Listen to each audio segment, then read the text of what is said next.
Welcome everyone to the 58th Annual Content Marketing Webinar. Byron White here. Pleasure to be with everyone today. I'm here with Arnie. Arnie, are you here?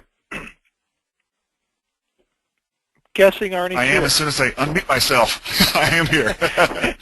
You expected me to have a nice soliloquy for about 5 or 10 minutes, I know, which is typical in these situations.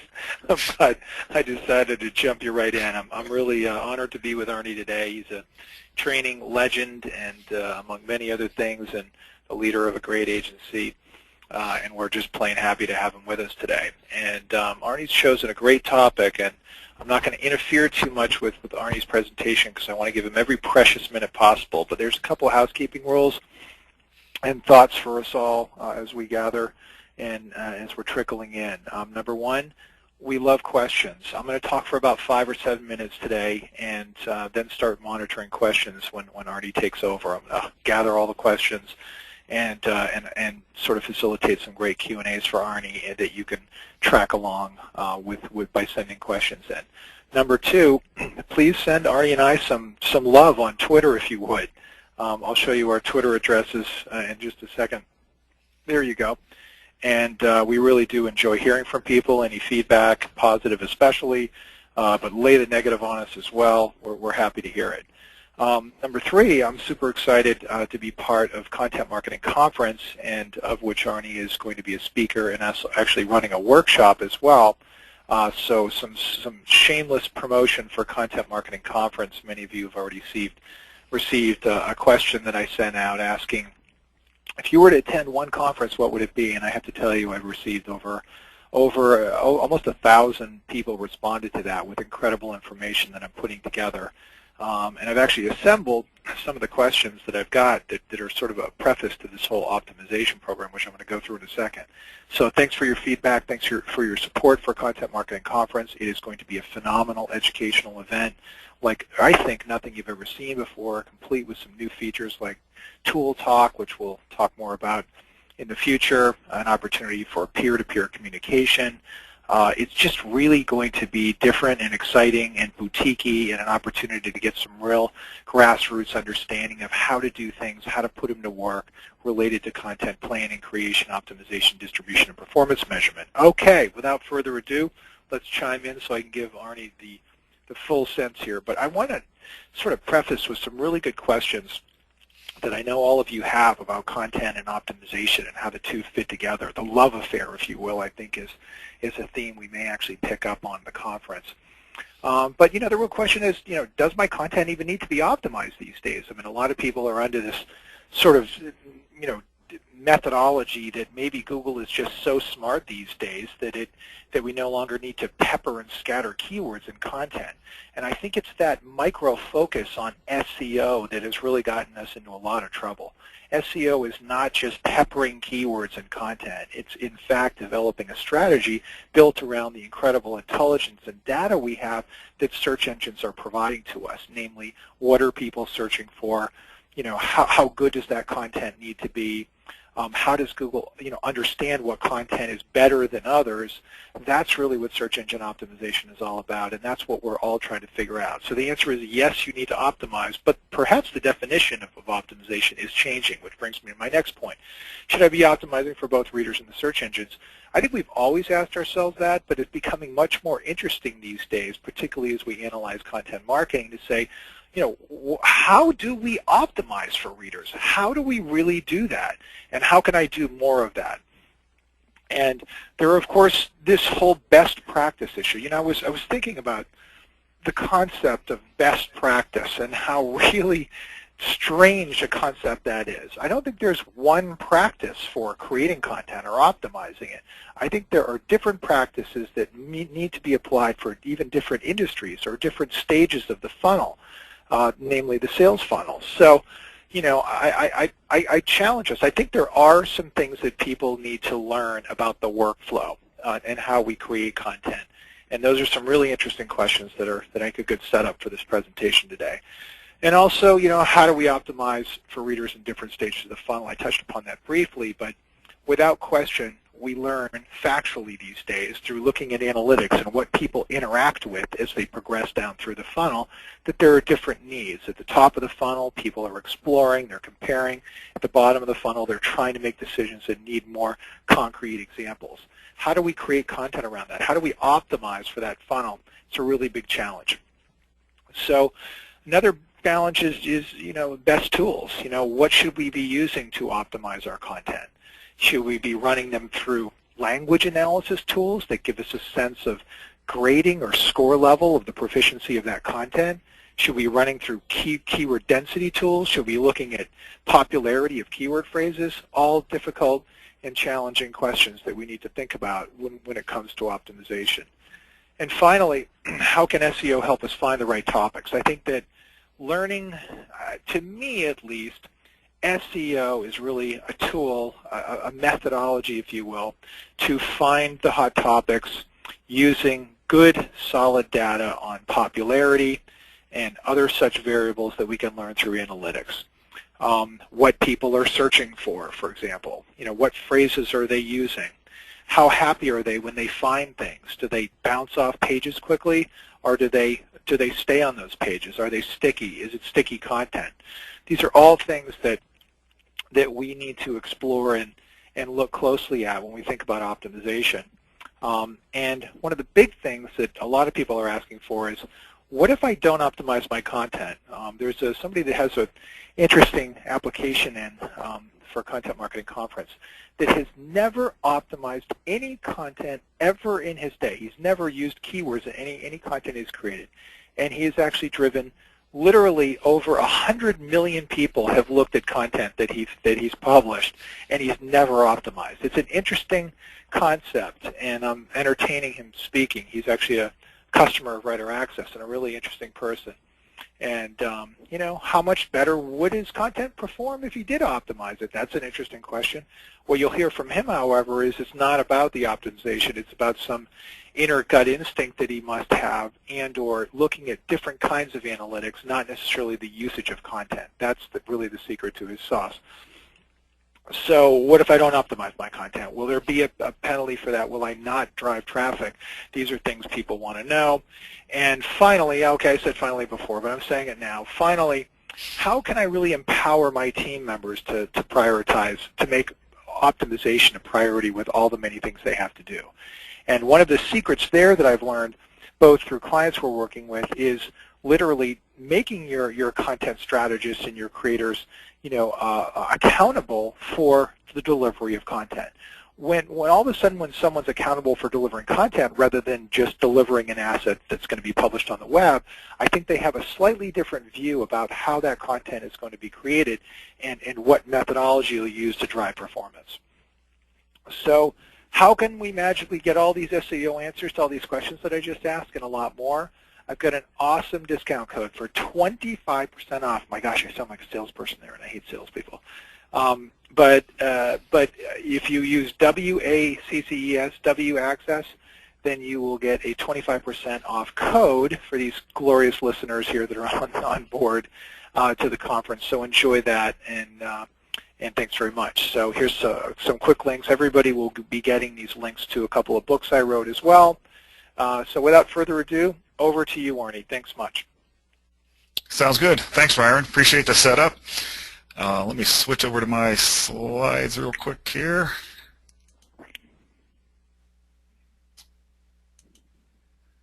Alrighty. So do you see my slide? Yes, perfect. I'm off and running. All right, again, thanks very much for the introduction. I appreciate it. Thanks for having me here for the next, we'll say, hopefully about 45 minutes with Q&A. And you talked about me real quick. I do run a 50-person search, social, and content marketing agency in Phoenix, Arizona. Our clients range from good-sized local HVAC companies to some of the biggest brands in the world. And I also wrote this book on the bottom left there called Content Marketing Works, and I will tell you how you can get it for free at the end of this webinar. And I'm going to dive right in. Obviously, Byron did a really nice job of setting up all the different optimization issues and things that are going to be covered at the conference. I'm going to pretty much focus on the actual, I suppose it would be called the technical SEO. We have a pretty large SEO team here. My roots are SEO. I was doing SEO 12, 13, 14 years ago before I really started to focus purely on content marketing as myself and for the agency. So I'm going to talk about the most common mistakes that we see, how to optimize specific types of content that you might not be optimizing well or correctly right now, and then how to make sure you are set up for the future. So I know Barry talked about a guy who, Byron talked a lot about a guy who has had millions of views to his content. But what we do know is most content is found through search engines. And the last place you want to be is on page 2, as I'm sure all of you can imagine the last time you clicked over to page 2 of a Google search results page. It was probably a long time ago. Generally, we refine our searches. So I went to our team and I asked them, actually a few months ago, if they look back over the last year, what were the most common issues from an SEO perspective that we found on websites that we were analyzing. And so the very first one, which kind of surprised me actually when it came out, was unintentional duplicate content. And basically what this means, and I'll cover a little bit as I'm going through these slides, but it really means that you probably have an architectural or a structural issue with your website. And one of the most common things we see is certainly if you set up a blog on your site, or maybe you're using a WordPress platform, or on e-commerce sites. We've got a couple of very large e-commerce clients that we work with, and we look at their product pages. And what happens is, if you're not very careful about how you set things up, you might provide multiple ways for your users to get to exactly the same piece of content. So for example, on a blog, you might write a blog post, but then you assign it to 2 different categories, and maybe you add 4 or 5 tags to that blog post. And of course, you're an author of that blog post. So people might find it by clicking through from your author page. They might find it by clicking through from the category page and maybe one of those tags. And so now there are multiple URLs pointing to exactly the same piece of content on your website. And what happens is Google finds these multiple URLs, and it is not sure which one to rank. So you want to be careful of that by using canonical tags. Is usually one of the best ways to take care of that. The same thing happens with product pages. You set it up multiple ways. You have multiple categories, tags, so on and so forth. And now there's multiple ways to find exactly the same page with different URLs, and you need to take care of that. Next thing we find, of course, is bad backlinks. It was something that was extremely common for many agencies, many companies out there to build backlinks to their site. Google taught us for years and years and years that was the way to get higher rankings, and the anchor text really mattered. And so we were all out there trying to, become number 1 or number 2 or number 3 in the search rankings for all of our different keyword phrases. And 2 or 3 years ago, Google basically cracked down on that. They felt if you were artificially building links, that was now a serious no-no. And when they rolled out their update called Penguin, people paid a price if they had overdone this in the past. So we are still finding that those backlinks need to be cleaned up on a lot of websites. The other thing is over-optimization or cannibalization of targeted keywords. And simply describing this is that you've built many pages, or at least a few pages, all trying to chase that money phrase, that keyword phrase that's important to you. And again, Google can't figure out which is the page that's actually supposed to rank for a certain set of keyword phrases. Bad and duplicate title tags. Hopefully, this is just a laziness issue. I would hope, and certainly as a part of this webinar, you're going to learn that you need to have unique title tags on every page. So you can't just cut and paste your title tags throughout your website. Need to be very careful about that. Again, you don't want to confuse Google. Bad and duplicate meta descriptions. Same thing. You can't just cut and paste meta descriptions. Each page should have its own unique title tag and meta description. Poorly optimized images and videos. I'm going to actually go into some detail there, so I won't cover too much right here, but we see that a lot, obviously. Page load time is something that's come up in the last couple of years where, Google with their Panda and their Penguin and Hummingbird updates to their algorithm. Actually, Hummingbird is a whole new algorithm, but with all of the changes that they've been making over the last 2 or 3 years, what they've kind of used as their defining thing is they're making it all about user, how they're user friendliness, right? So they want to make sure that they're serving up really, really good content when people do a search. But part of the factor is how fast will your page load. If you're lucky enough to show in the search results and someone clicks on it and they go to your page, how long does it take for that page to load? And certainly if people are bouncing away from that page because it isn't loading very quickly, you're going to start dropping in the search rankings. So you do need to pay attention to the images and ads and everything else that might be on your page that is slowing down the page load times. Poor or thin content, that was really targeted. That's when this all, I think, really kind of hit where content marketing started to explode from a phrase that's being searched every day, it's being talked about.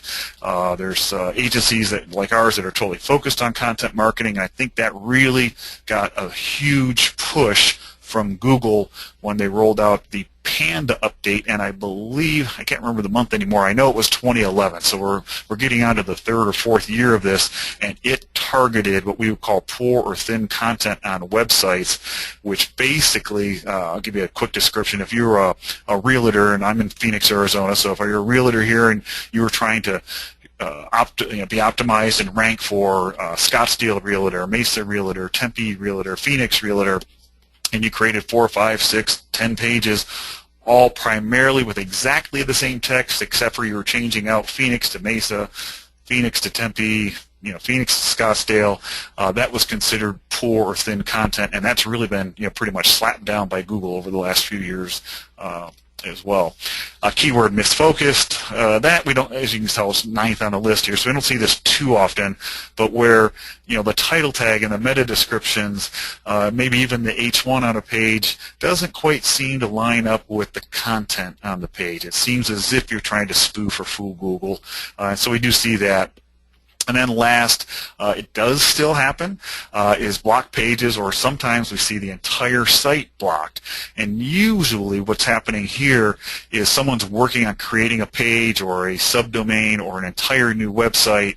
Your web dev team has set up a development server, so maybe now your whole website is over on dev.yourwebsite.com, and you finally get the approval to push it live, and you do, and you forget to remove the no index, no follow tags that you've entered so that Google wouldn't index the site while it's being developed, and now you've pushed it live, and you've basically hidden your site from Google, and you see your traffic just plummet over a 30-day period, and you can't figure out what it is, and that's what we'll discover. And it can happen on individual pages or subdomains as well, and those are a little bit harder to determine because you might not notice the drop in traffic, but you still have this no index, no follow on pages you don't want that on.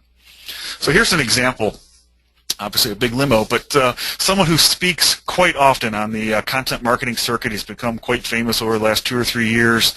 He's got a system. He teaches workshops and clients how to do content marketing. He was actually in Phoenix, I'm going to say about a year ago, and I was actually taking him back to his hotel, and he just looked over at me and he said, I've got this one client that's been following our system, and it just can't seem to get any movement in traffic or rankings or anything. It just doesn't seem to be working.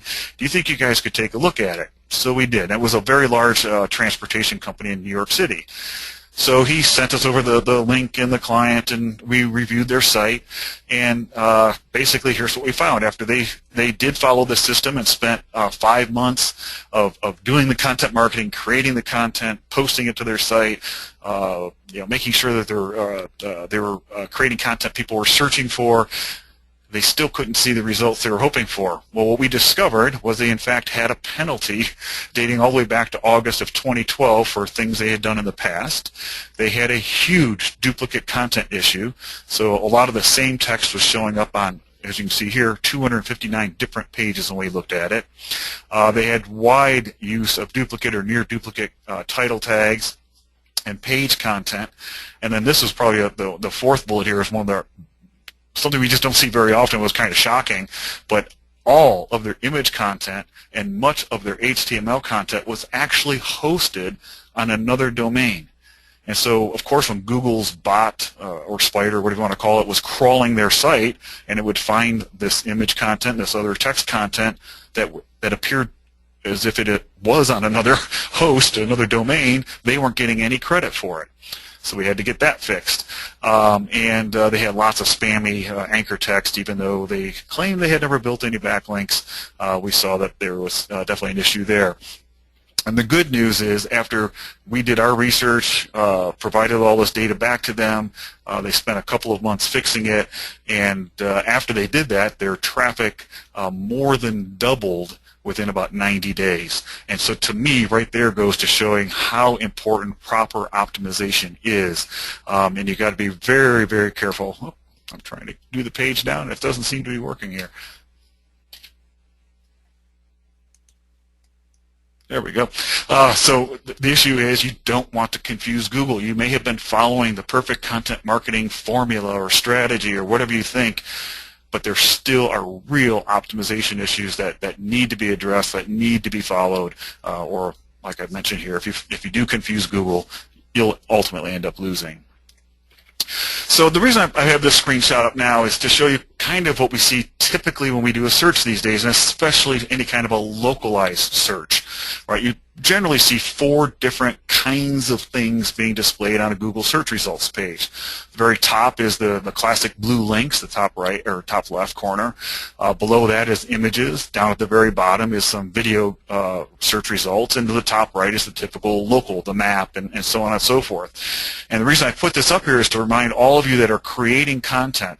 If you're one of the writers with writer access, when we work with writers, we generally ask them, can you please give us also the title tag and the meta description, and then optimize, if you're including images, the way I'm going to show you to optimize images.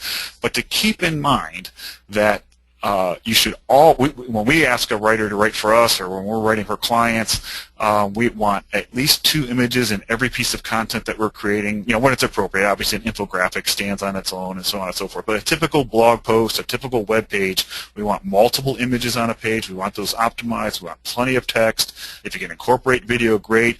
If the page has anything to do with local, you want to make sure you've got your rich snippets in there that's telling Google, hey, this is our phone number, this is our address, so on and so forth. So you want to keep that in mind with every single piece of content that you do create.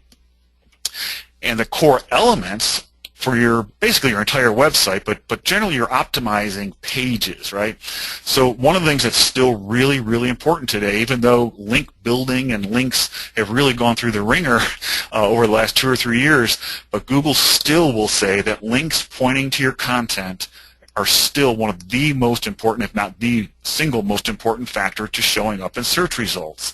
And these can be links, it could be from Twitter, right? It could be people linking to you in a Twitter update, status update, but it also could be links from internal pages. And I just wanted to make a special note of that when you are creating content and you're posting your blog posts, remember to look for really nice opportunities within the content, so within the text that you've written, to link to another page on your website.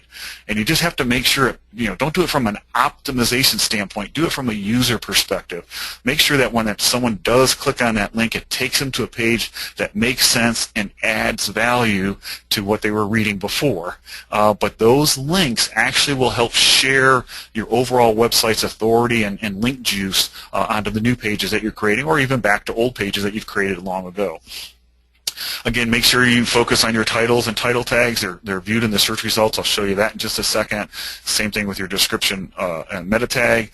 Your H1 tag, which is the headline tag, you can only have 1 on a page. I'll show you that detail in just a second as well. Optimize your images. Worry about page load times and freshness of content. You need to keep adding new content to a website to keep the Google bot, the crawler, coming back to your site and looking for new pages to index. If you haven't put anything new on your website in the last year, odds are Google's thinking that maybe you're no longer an authority, you're no longer valid, and the bot might not even be coming back to look for new pages very often on your website. So you do need to create fresh content.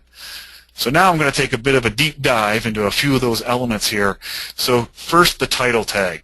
The reason I'm pointing this out now, in this presentation, is that there has been a somewhat recent change. Back in 2014, Google changed the pixel or the font size of the search results.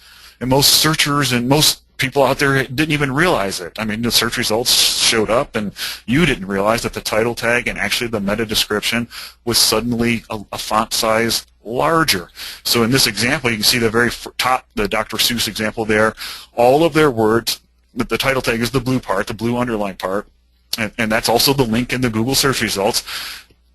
All of those words appear, but after Google made their change, if you look at the second option there, and I don't know, I'm trying to show my mouse, I don't know if you can see it or not, but the second option here, notice that it's truncated. Where it gets off to the right, cat in the hat, those last 7, 8, 10 characters are cut off. And so now we have clients that are actually going through and checking all of their title tags to make sure that they're under the 55 character kind of rule of thumb. Anything over 55 characters, there's a good chance it won't show and won't be a part of your message in the Google search results. And then moving on to the meta description, kind of the same thing. The text size or pixel size is actually increased, and where I think we used to have 130, 140 characters to work with, now the rule of thumb is only about 115 characters. And so remember, you need to have a unique title tag and meta description on every page, and you need to think about what it's going to be, because this is a marketing thing. When people see your search results in Google, this is your chance to convince them to click on yours rather than somebody else's that might be above or below you, because your description, your meta description, tells them what they're going to see if they go through to this page, you click through to your page. H1 tags, same thing. They should be very much similar to your page title. It's like the headline of that newspaper article. You can only have one. It tells the bot what to expect on the page when it gets there. And then you can have multiple H2s, subheadings, and multiple H3s throughout a page, but only one H1. Don't try to fool Google. And oftentimes you might either hire a company or do this on your own and use some proper tools like Screaming Frog or whatever it is to go off and literally do an inventory of all of your pages. And this is a pretty in-depth thing and time-intensive thing. But you want to look at all of your pages and see, are you cannibalizing one page over another? You make sure you have all of your title tags unique and so on and so forth. And there's tools to capture all of this data, and you just have to sort through it and make sure that each page is as unique as possible. All right, so I talked a couple of times already about optimizing images and videos.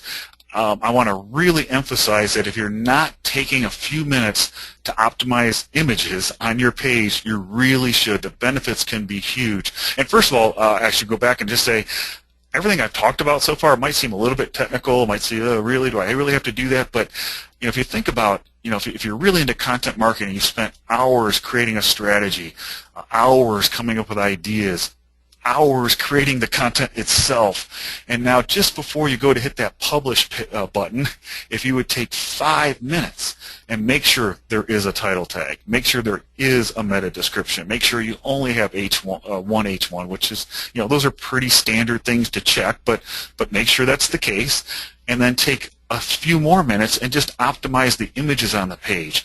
The difference can be huge just by getting these few elements right, again, after you spent hours getting to the point where you're ready to hit publish. So here's, again, how you would optimize an image. So the first bullet is to make sure that the file size is as small as possible so it does load quickly, doesn't slow things down when someone clicks through, and generally JPEGs work the best for that. And then here's two big hints. Instead of uploading the default file name that came out of your camera or wherever it is that you got that image, so instead of DL, whatever that is, 00031.jpg, change it to what the image actually is, red sports car.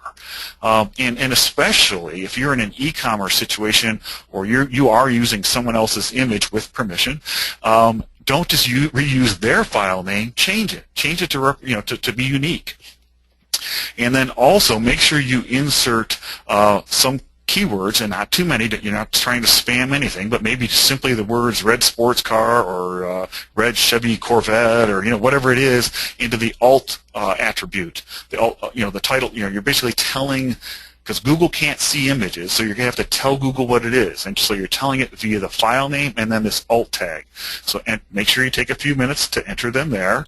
And then context matters. There's not a whole lot you can do about that. The only reason I have this bullet here is, make sure you're adding the appropriate images with the appropriate information on the appropriate page. If this page has nothing to do with red sports car, well, then you might change the file name and change the alt tags or change the image altogether, but it just doesn't make sense to be on that page, because one of the things Google does do is look at the words surrounding an image to try to determine what this image might be. So the reason you would want to do this is, and the reason I have that Facebook like button there, is we created a post a few years ago, and I don't remember the post anymore, but I know it was about Facebook, and we had the Facebook like button on that blog post, and we optimized it just the way I'm showing you here.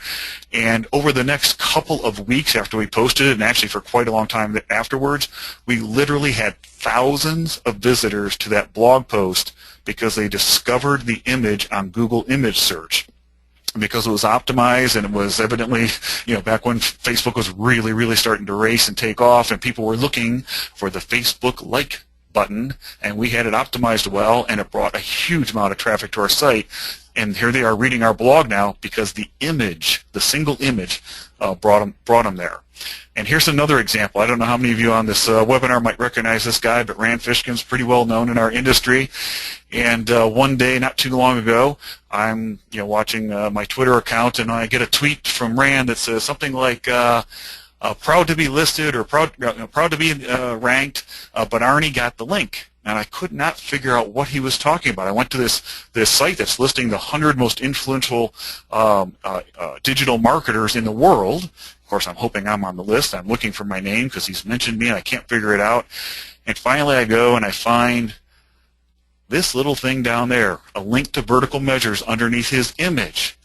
And what we figured out was that when these people were writing this article and listing all of these digital marketing professionals out there, they were searching for an image of Rand, and they evidently went to Google image search, did a search for Rand Fishkin whatever, and found our image from an interview I had done with him a couple of years earlier. And of course we had it optimized so it showed. They used that image, and we got the link on this pretty authoritative site and under Rand's profile. So years later it paid off. So optimizing videos is pretty similar, but I will say, unless you are self-hosting, most of these tips are going to be for how to optimize it well on YouTube. If you are self-hosting, if you're using Wistia or some other self-hosting platform, then you can do some of these inside that platform. But what I'm going to cover is what most of you are probably doing, which is hosting it on YouTube. So first of all, again, you do want to have a title, and you do want to change the file name, right? So just like I talked about with images and photos, do the same thing with video. Change the core file name. Now you upload it to YouTube, and there's a couple of things that again, you've taken all this time to get to the point where you have a video you're finally uploading to YouTube. Take 3 more minutes, 4 more minutes, and follow the next couple of steps, and you'll see you could see a dramatic difference in how many people end up viewing your video. So one is to make sure you add a few tags. Don't overdo it. Add a few appropriate tags that really represent the video that you've created. And the reason you want to do that is tags are the biggest thing that correlate the suggested videos that show up on the right-hand side when you're inside of YouTube. You see the suggested videos. That's how most videos are actually discovered, is through that channel on the right side of the YouTube page. And they're correlated by the tag. So if you tag yours, you would stand a better chance of showing up over there in the suggested video column. Also, in your description, add a description. Take the time to add some kind of a description of the video. But I highly recommend always starting your YouTube video descriptions with http:// and a link to the appropriate page on your website.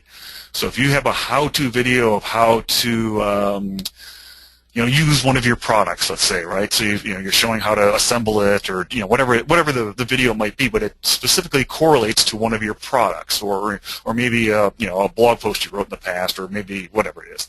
So when you write the description, again, start it off with a link to that product page, where that product resides, because if people are watching the video, you want to give them every chance to get the easiest path to get to doing business with you.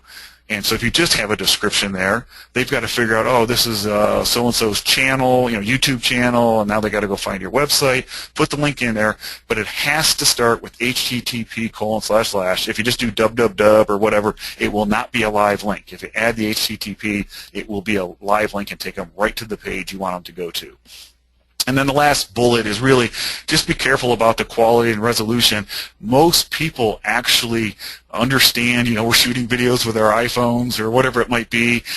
So as long as they can see it, the resolution's good, and the audio quality is good, they're pretty tolerant. This doesn't need to be television grade video that you're posting. So just make sure that again, the audio is good, and that it's not grainy or dark or whatever. The resolution is good as well. All right, so if you think you might be penalized, I've talked about how to optimize things. Well, let's just say you haven't been paying attention to some of these things and you've seen a drop in your traffic. You may have been hit by one of these black and white animals, and it's pretty easy to tell. If you see a pretty big drop-off in your traffic somewhere along the way, and if you're looking at your Google Analytics, that's a good indicator. You might also just keep checking your Webmaster Tools, because they will give you a message. Most of the time, if you've received a penalty, you're going to get something that tells you, and this one says unnatural inbound links, but it'll tell you that you've been penalized and you need to clean it up. And it is possible to recover. It does take a lot of work. We've seen it over and over, though.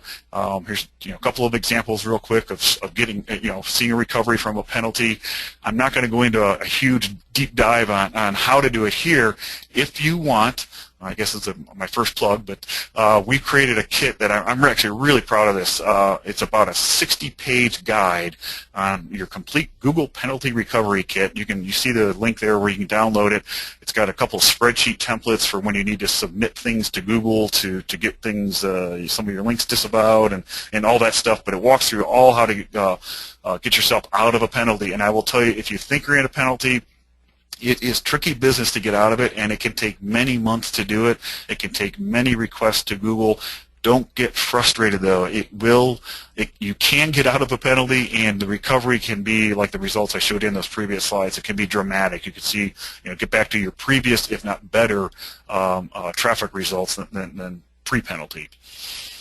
So I talked about some of the technical aspects. I talked about if you're in a penalty and so on and so forth. Now I want to talk about making sure that everything you're doing from this point forward is giving you the best possible advantage to show up in Google or Bing or whatever search engine, but primarily we're all focused on Google, but to show up in the page one of the search results. And so one of the things that I think you need to understand is that when people are actually looking to make a purchase, to do business online, 93% of us will turn to a search engine, and again, primarily Google, to do research before making that purchase. And if you just think how you went out and bought your last automobile or pair of shoes or watch or iPhone or whatever it might have been, I bet you went online and did some research. And then you might be thinking, yes, but I'm in a situation where I'm up against the big brand or whatever. Well, if you look at the middle there, 86% of the time we're searching for non-branded queries. So, I hike a lot, so maybe I'm going to look for, ankle-high men's waterproof hiking boots, right? I mean, there's, whatever I just said, 6 words, and I didn't mention a brand. But that's how we are searching today. And then again, the vast majority of us will click on the organic links as opposed to the sponsored ads that wrap around the Google page. So that real estate is really, really valuable, and we want to make sure that we give ourselves every chance to show up there. So the key to keep in mind, and Byron actually mentioned it a couple of times about creating content that people are actually searching for. That is where it all starts from an optimization perspective. Top of the funnel, what are they searching for? And so, obviously the buyers are out there, they're searching for information that helps them make an informed decision. That's what we do. And the businesses that get that, the ones that provide that information, they're winning now and they're going to win in the long run. So what I recommend, I'm going to walk through because we get asked this a lot as an agency, how do I keep coming up with content ideas? And if you've seen any of my presentations at any of these conferences, I almost always cover this phase because this is, again, where people get hung up the most. They might have a strategy, they might have writers on board, people ready to shoot video, blah, blah, blah. They might have even done their first 12 posts, and now they don't know what to do next. So I'm going to take about 5 minutes. I'm going to show you some really good tools. Every one of them are free, and ways to come up with hundreds of content ideas. I'm going to go through it fairly quickly. So one of the things I recommend, and this, again, we're focused on optimization here. So you want to know what it is that people are searching for. And if you're primarily concerned about Google as your primary search engine, then I would go to Google and I would do this. This is an example of, I was actually speaking at a conference in Arizona, and we're the Grand Canyon State, and it was actually a travel conference, so I thought, well, I'm going to show them some examples. If people were traveling to Arizona, maybe to visit the Grand Canyon, what would they search for? So you can do this. You can apply this to your business, you know, and from an ideation perspective, just think of if someone was looking for your products or your services, and they didn't know you by brand, what would they, you know, be searching for? And just start typing things in and watch what Google suggests, because this is using Google's own data, contemporary data based on search volumes, to suggest, hey, here's what other people are searching for when they start to type in visit the Grand.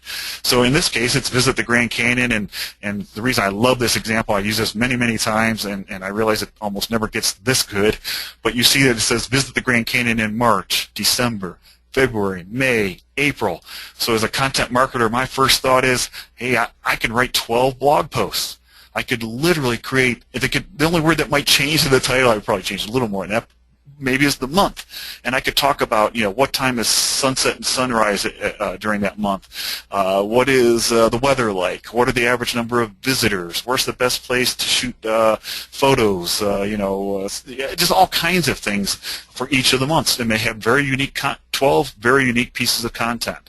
And then you see they're also asking about visiting the Grand Canyon from Vegas and from Phoenix. You could create content around that if this was, you know, if you were in a business that would be impacted by this. You can scroll to the bottom of the page and get more ideas with the related searches. So, you know, best time to visit the Grand Canyon, best way to visit the Grand Canyon, so on and so forth. And I'm going to show you a couple tools now that actually take that to a whole new level. So it's keywordtool.io. keywordtool.io on the right-hand side there. And go there, and you can enter in the same thing. I did visit the Grand Canyon, and it drops down right here. Literally, there are hundreds and hundreds of search suggestions using Google Suggest as the core to get the results for you. And so use a tool like that and just start writing down all of these ideas for content, again, based on what people are actually searching for. And here's another tool I just found in the last 30 days called sg.serpstat.com. So you'll have to write that URL down or get this presentation later or whatever, but sg.serpstat.com. What I like about this is you put in your keyword there, where I put in Grand Canyon, and you'll watch it kind of work for a second, and now it starts coming back with all sorts of questions that are being asked around the Grand Canyon. You know, who owns the Grand Canyon, who discovered the Grand Canyon, so on and so forth. And because remember, people are asking questions online. So here's a tool that will help produce questions that you can answer with your content. Another tool that's been around for quite a while is ubersuggest.org. The only reason I'm taking a minute to show you this slide is oftentimes we struggle coming up with maybe the best title, and so this is what I use it for, is once I have an idea like visit the Grand Canyon that I want to write about, I might go and enter it here, and you'll see these drop downs with all the green pluses and how it kind of explodes, and it gives, like I say, I use it to look at that and say, oh, maybe this is a good way to use that title that incorporates this visit the Grand Canyon keyword phrase. So, you know, visit the Grand Canyon from Las Vegas in a helicopter, or what, you know, whatever it might be. And so, of course, if my business was about that, I would certainly want to create some content around that. All right, I think this is the last one here, talking about using question and answer sites. So one of my favorites is just to use Yahoo. So it's answers.yahoo.com, and I would go and I would enter in exactly the same question, which I did, which is visit the Grand Canyon. And in this particular case, 410 questions had the phrase "visit the Grand Canyon" in it, questions and answers. So, and right off the bat on the very first page, and there's 40 more pages behind this, I see things like what's the best way to visit the Grand Canyon from Vegas, activities you do while visiting the Grand Canyon. I've got 3 days, I've got 2 days to visit the Grand Canyon. So again, if you're a business that had anything to do with visitors coming, if you're a hotel in the area, restaurants in the area, travel service, the Convention and Visitors Bureau, whatever it is, you could be creating content like this that people are actually searching for. I'll keep on rolling here. So what I recommend, though, before you create that piece of content, I would take this last step. Take the title you think you're going to write about, enter it into Google, to make sure that it hasn't already been written about 38 times. And in this case, I did visit the Grand Canyon from Las Vegas because I saw it show up several times. And what I see here is a perfect opportunity. Yes, the very first listing at the top there, circled in orange, is how to visit the Grand Canyon from Las Vegas by USA Today. It's a perfect piece of content based on that search query, but look below it.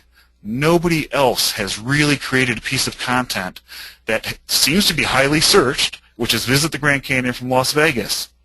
So again, if I was one of those businesses I just rattled off, I would probably create a piece of content around visiting the Grand Canyon from Las Vegas, and if I had a decent domain, I would probably show up here on page 1 of Google search results. I might not bump USA Today out of the way. It's a nice, strong domain. It's been there for a while, but I'd be thrilled with being number 2 here on this list.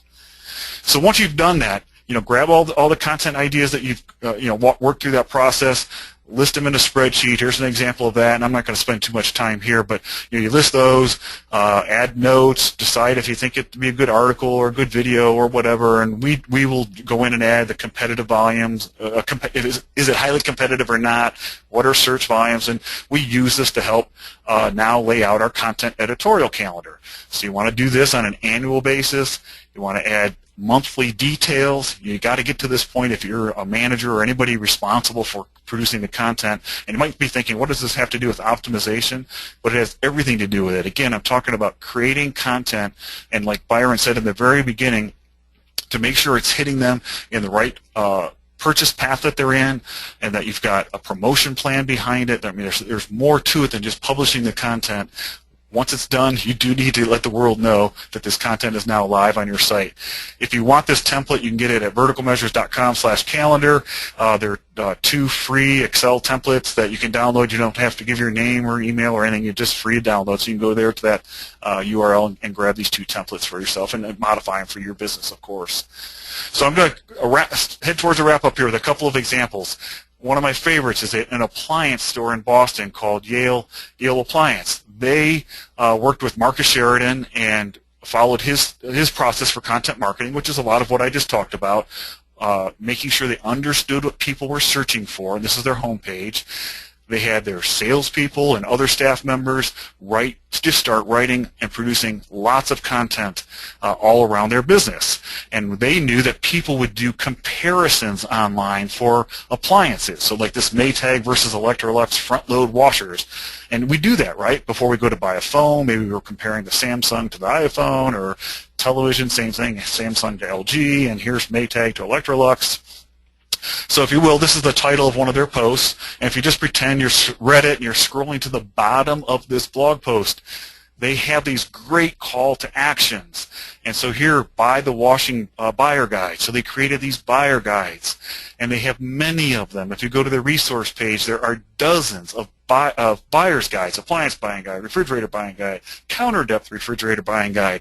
All of their content, and we call it a hub and spoke model, but the hub is this free guide, and the spokes are all of these blog posts and tweets and Facebook updates and so on and so forth, all pointing back to get someone to download these guides, which becomes a lead for them.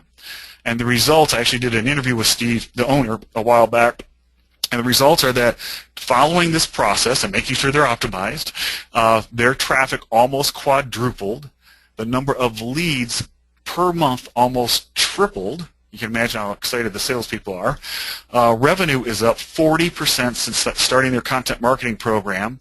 And according to Steve, the owner, their profitability is up way more than that because they were able to eliminate other marketing expenses. It does work if you follow the formula. So my, I think second to last slide here is we will be teaching our full-day content marketing workshop at Byron's awesome event, Content Marketing Conference, that's coming up in Vegas. He talked about it in the beginning. I think he's got one more slide when I'm finished here, but it's May 12th through the 14th in Las Vegas at the Rio Suites. There's the URL for it. I would love to see you as a part of the workshop. And I also promised to tell you how you can get my book for free, and it's pretty simple. Yeah, there's a short URL for it. If you just go to vert.ms/cmworks, and I believe it all has to be lowercase, but CMWorks, it'll take you to a page where you can download that. It's about a 300-page book following the 8 steps that we do in our workshop. And one of the steps is full optimization, so it talks about in greater detail everything I just covered in the last 40 minutes, and that's how you can get the book for free. And I will turn it back over to Byron, and thank you very much for listening. Arnie, just fantastic presentation. You can hold right on that slide so people can be sure to copy that while we talk for a little while.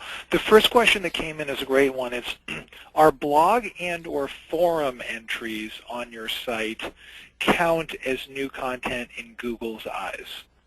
Yes, if you mean a comment blog on post. your blog. It probably just means blog and or forum entries. Probably comments. I would think comments. Comments, comments, reviews, Q&A, forums, anything new that's appearing on your site would look as if it's fresh content, new and relevant content to Google. Comments on a single blog post really help that page. And are you seeing actual comments be ever featured in the Google results? I'm curious. I've never actually seen. No, I've never really. Well, they're probably indexed, but I've never actually seen those show up in search results. No, not the specific individual comment. Yeah, got it. Okay, another question is somebody was looking at one of your slides that talked about 90% of. It says, how is the 90% on organic when Google has made it hard to know the difference? It's an interesting point. Yeah, well, that is a good question. Yeah. Well, I will tell you, those numbers have been moving. It used to be as high. I've seen it as high as 96% of the time you click on organic. That was 3 years ago. You'll notice on that slide, I think I have 90+% because it slides around. I've seen studies that have been as low as 86, and that is because Google is taking up more and more and more of that real estate. But most of us do know the difference between an ad and the organic listings when we're on the page, and people just don't want to click on ads. And so they know they're there, but they're looking at the natural results because that's actually what, they're smart enough and they know that's what they're looking for. And remember, of that 10%, half of that is your competition, just burning your pay-per-click dollars. That's another subject in itself. Arnie, when you go in and do a cleanup of a customer's site, a client's site, what lift do you tend to see when you walk through all of your amazing points that you talked about today? What lists do we see? What lifted traffic? What does it vary from site to site? It probably does, but in general, when you go cleaning up, and I'm talking about, let's say they had a lot of these problems, do content issues, title tags were a spaghetti mess, meta descriptions, image tags, maybe part of their site had do not follows on it, all the wonderful things that you talked about today. From the what lift are you tending to see by following this protocol that you talked about today? Well, I'm not sure what you mean by the list, actually. So what would be the highest priority, you mean? Increased traffic. Lift, yeah. I'm sorry. I thought you were saying list. That's all over the board. But I will, like the example I gave, the transportation company in New York, their traffic more than doubled. It was, like a 220% increase. So, that's obviously a pleasant thing to see. I would say if they had problems and they got cleaned up, I would say rarely do we see, and this is me just kind of guessing, but rarely do we see anything less than a 20% lift, and 200 or 300% is pretty rare. So I don't know if that would help give a range of probably at least a 20% lift and somewhere between that and 100% lift. So. Got it. Perfect. John has a great question. Any difference in B2B that I should know about in all of this great knowledge? Yeah, I'm glad you pointed that out. I gave pretty much a B2C example with all that Grand Canyon and the travel and so on and so forth. And when we do the workshops, of course, we go into much bigger detail, and I have many more, or several more examples on how you would do that for B2B. And so even like from an ideation standpoint, one of the things we recommend is go to LinkedIn and go to the groups you belong to and see what questions people are asking in those groups and where the conversations are heading, and it's a great way to come up with ideas for content. From an optimization perspective, it's all the same. I mean, a website, Google doesn't know if you're B2C or B2B, so you want to get all of those optimization elements straight regardless of what your market is. Here's a question from Jerry. What are the best practices to use in social media posts to help with your site's SEO? And then, will group pages with your site name help? Not sure what that last part means, but let's go to the first one first. What are the best practices to use in social media posts to help with your site's SEO? Yeah, at the moment, as of a year ago, I am positive that social signals were not a part of the Google algorithm, and I was told that by Google.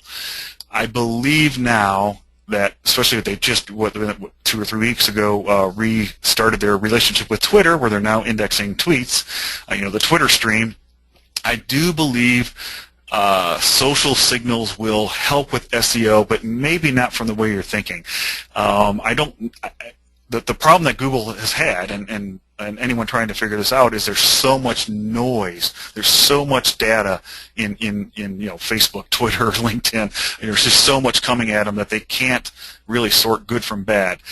But they do have an idea that, look, if if this got retweeted 378 times, or showed up 2 million views on YouTube or in Facebook or whatever, it probably means that it's a decent quality piece of content, and it's probably going to show higher in search results.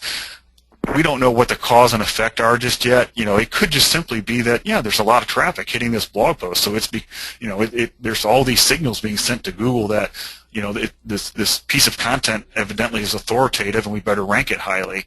And people are not bouncing away from it. So from a social SEO perspective, you just got to make sure that you're using those channels, and you don't have to use all of them. I mean, we concentrate on the big ones: Google+, LinkedIn, Twitter, Facebook, Pinterest. Probably missing one, but there's 5 that when we SlideShare. So when we publish content, we push it out through those channels, and we make sure that we work hard to get them shared. I think that answers the first one. But what was the second part again, if you remember? It was the page grouping. Will group pages with your site name help? I don't know what that means, to be honest. I don't either. Yeah, Jerry will come back to us. Sorry about that. Okay. Sure.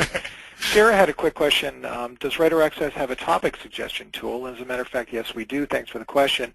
If a customer goes to Content Tools, you'll see we have a very similar tool, Arnie, to what the tool you had listed, which was that SG stat, which lists questions that people answer that all start with how, when, where, who, why. It lists priority, and we actually show the search volume as well as the price. So we show a couple of other stats along with those to help people find really good topics. Yeah. And by the price, you mean pay-per-click price. Exactly right. Right. Yeah. Just to give people a sense for potential price versus popularity, which can strangely be different sometimes. Yep. Let's see. Another question. Jerry's just going at it hard here. Let's see.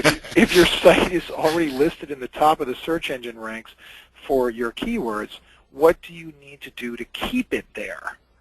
Maintaining rankings, Arnie. Well, if it's true what you said, congratulations, that's awesome. And to keep doing it, the first thing that came to my mind is you have to still keep producing content, because you don't ever want to rest on your laurels. You want Google to keep understanding that you are still relevant, you're still fresh.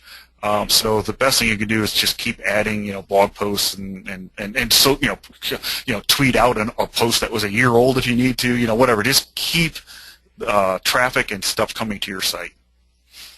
A great question here. You didn't talk about the length of content on a page. Do we still need to follow the rule of 300 to 400 words on a web page to optimize?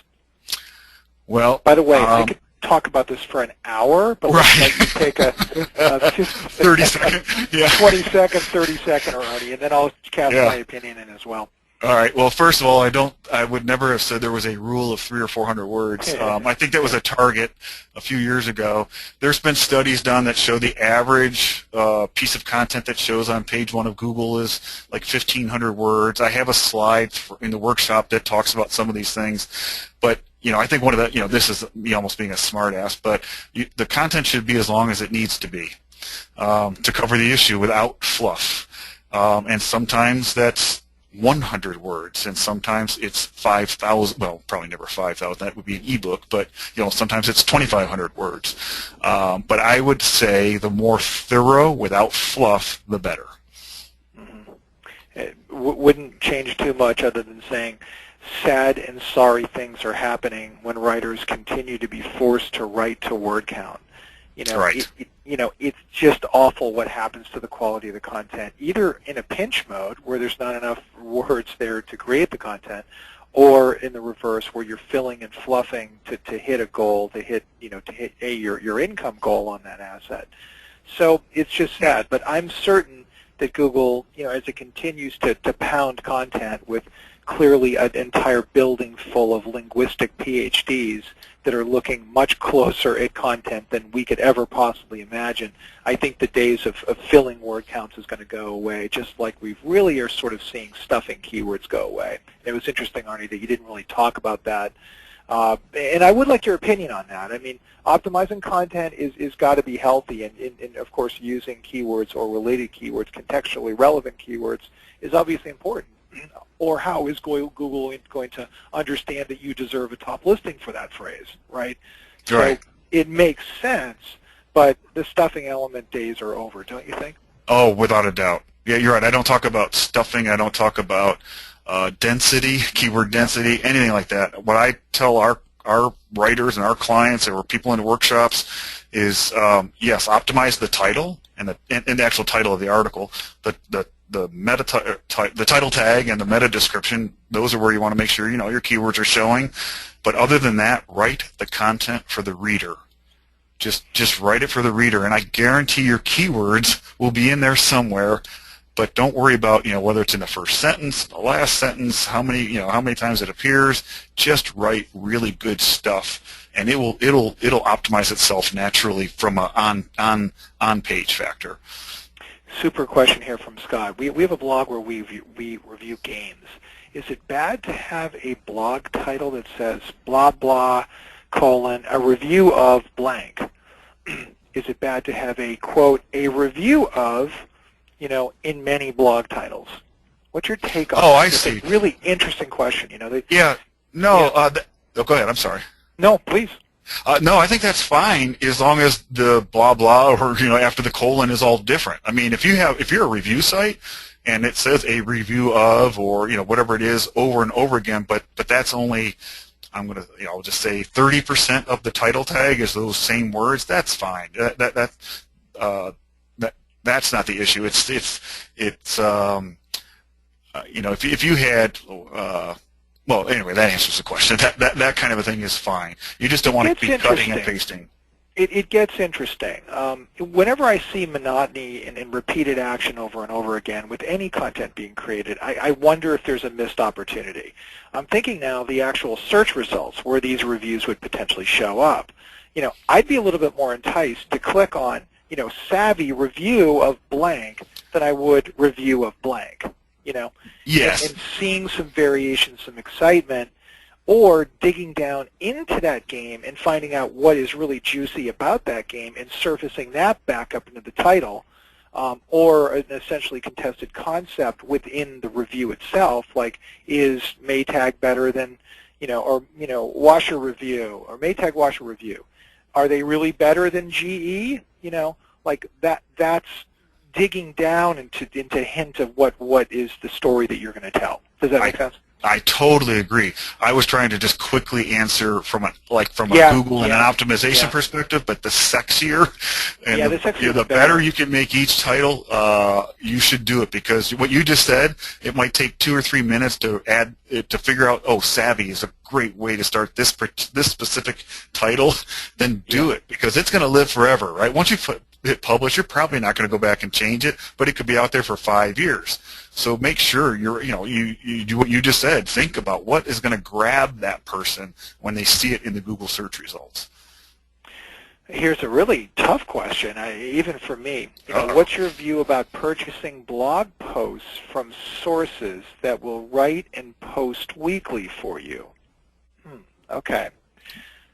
So that's well, I'm not sure what you mean by that, but if you mean purchase, like, I'm not sure if it's an off-site. I would want to know, is that on-site or off-site?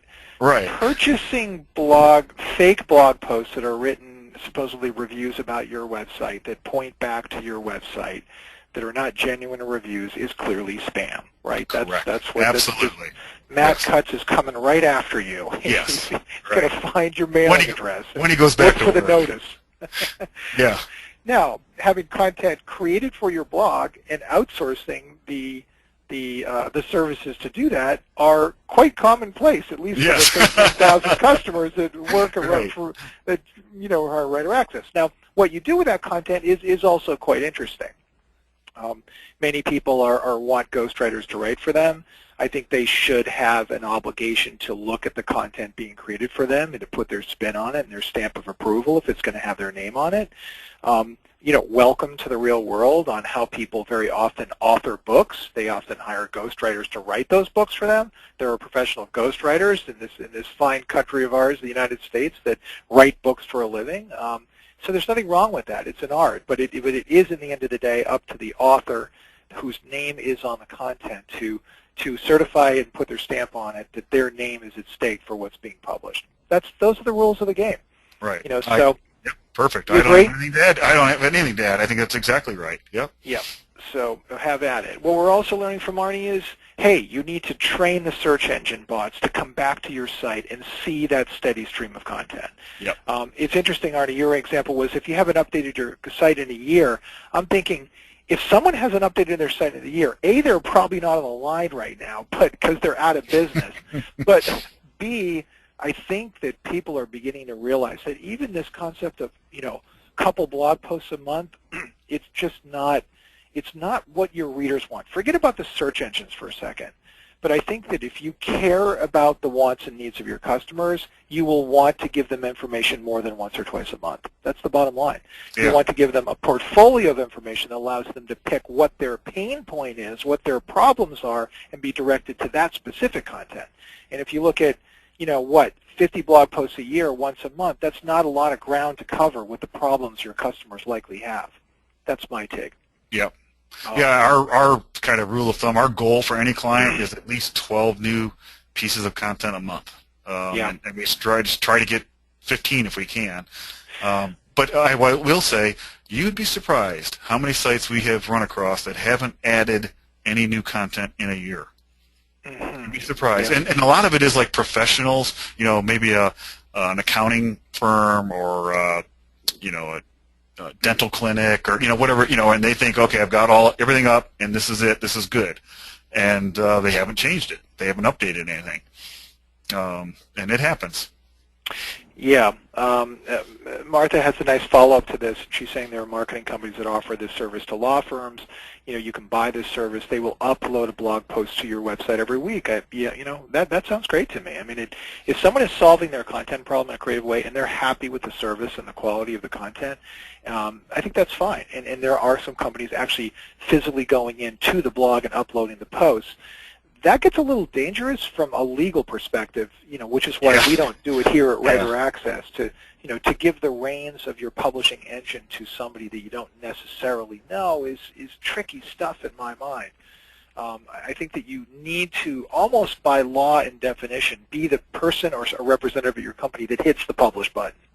I just feel like that's an interesting case in point.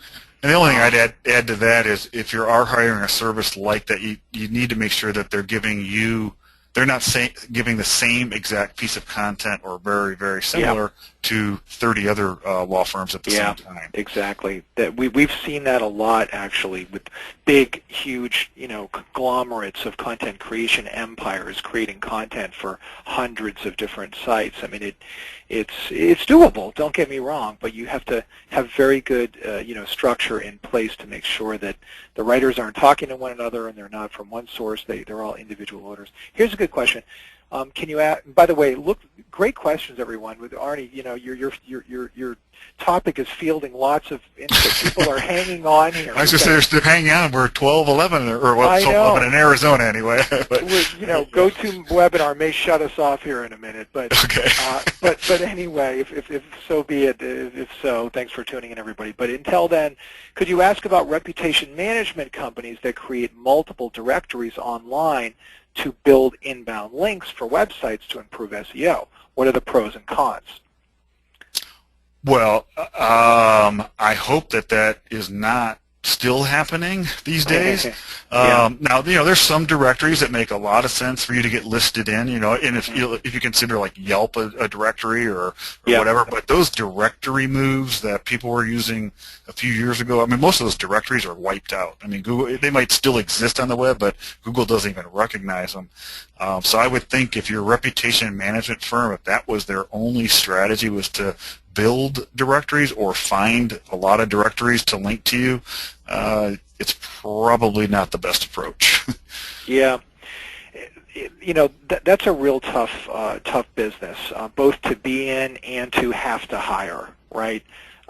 It's just, I think that content and content marketing is the answer, Arnie. You nailed that question pretty right. Link building is dangerous stuff, and it can get you, frankly, in more trouble than some bogus post about your company or yourself online. So, not being listed at all in the search engine because of a link popularity problem, now that's a problem. They can take an educational institute down, literally. So I think the risk is too great there to hire somebody building false links offline to suppress negative listings. That's my take. I totally agree. Well, in fairness to those listening on the recording of this, let's close this out, Arnie, and just thank you for an amazing presentation here. Really greatly appreciated. Thanks. I enjoyed it. Right on. Until next month, and Arnie, I can't wait to see you out in Vegas. It's going to be exciting. Let me just tell everybody once again that discount. Let me go grab this so everybody can just see this one more time. And I think we need to switch over to your, there you go. Yeah, there we go. Show my screen, and here it is. And I will view accordingly. Use slideshow. So, ta-da! So, let's see. So, of course, I did the ends. Here we go. Okay, you can see my entire presentation. There it is. Oh, my gosh. Anyway, there it is. All right, finally. So, please tune in next month. Arnie, always a pleasure. Feel free to go sign up at Content Marketing Conference to hear more of Arnie and more of our presentations at the show. And you can use the code WACCESS to get a 25% discount, which is awesome, off whatever early bird rate you'll see published on the site whenever you're able to sign up. So thanks for tuning in, everybody. Arnie, thank you once again. You bet. Thanks, Byron. We'll see everybody next month. Thanks.